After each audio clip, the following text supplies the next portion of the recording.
আসসালামু আলাইকুম ওয়া রাহমাতুল্লাহি ওয়া বারাকাতুহু।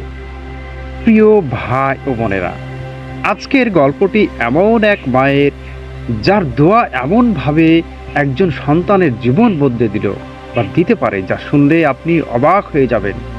কারণ মায়ের দোয়া কখনো সাধারণ কিছু নয়, এটা সরাসরি আল্লাহর দরবার থেকে পৌঁছে যায়। ভিডিওটি শেষ পর্যন্ত দেখলে আপনি বুঝতে পারবেন মায়ের দোয়া কত শক্তিশালী। আল্লাহ কখনো মজলুমের দোয়া ফিরিয়ে দেন না। আর ভাগ্য কিভাবে পরিবর্তন হয়, তাই এই ভিডিও ভালো লাগলে একটি লাইক দিবেন।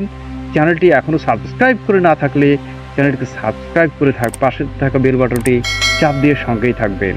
আর কমেন্টে জানাবেন কেমন হলো আপনার মতামত এবং সর্বশেষ লিখবেন আলহামদুলিল্লাহ। চলুন শুরু করা যাক আজকের হৃদয় ছোঁয়া সেই মায়ের দোয়ার গল্পটি।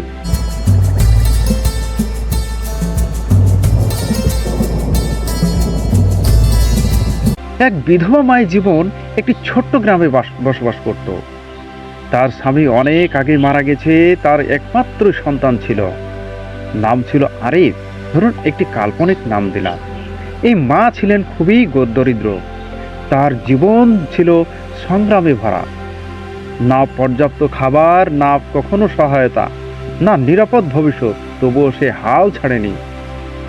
এরপরে সে মানুষের বাসায় কাজ করত, দিনভর পরিশ্রম করত, রাতে ক্লান্ত শরীরে ঘরে ফিরত, কিন্তু তার মুখে সুখ, সবসময় সুখ একটি কথাই থাকতো, আল্লাহ আমার সন্তানকে হেফাজত করুন। সুবহান আল্লাহ।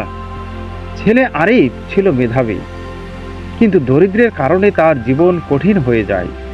সে পড়াশোনা চালাতে পারছিল না। কখনো খেয়ে কখনো না খেয়ে দিন কাটাতো। প্রতিদিন রাতে নামাজ দাঁড়াতো। মা কাঁদতে কাঁদতে দোয়া করত, হে আল্লাহ আমার ছেলেকে সফল করো। তার চোখের পানি বিছানায় পড়তে, কিন্তু সে কখনো হতাশ হয়নি। একদিন আরিফ শহরে যায় কাজের খোঁজে, কিন্তু কোথাও কাজ পায় না। সে ভেঙে পড়ে, এক কোণে বসে কাঁদে। মায়ের দোয়া শুরু করলো কাজ করতে। ঠিক সেই সময় সেই একজন বৃদ্ধ মানুষকে সাহায্য করে। বৃদ্ধ মানুষটি তার সততার মুগ্ধ হয়ে সে বলল, তুমি কি আমার সাথে কাজ করবে? আরিফ ধীরে ধীরে কাজ শিখতে শুরু করলো। সে পরিশ্রমী ছিল, সে কখনো মিথ্যা বলতো না। ধীরে ধীরে তার জীবন উন্নতি আসে। ভাগ্য পরিবর্তন শুরু হলো। কিছু বছরের মধ্যে সে বড় একটি চাকরি পায়। আর্থিক অবস্থার উন্নতি হয়। মানুষ এভাবে আস্তে আস্তে তাকে সহযোগিতা করতে থাকে।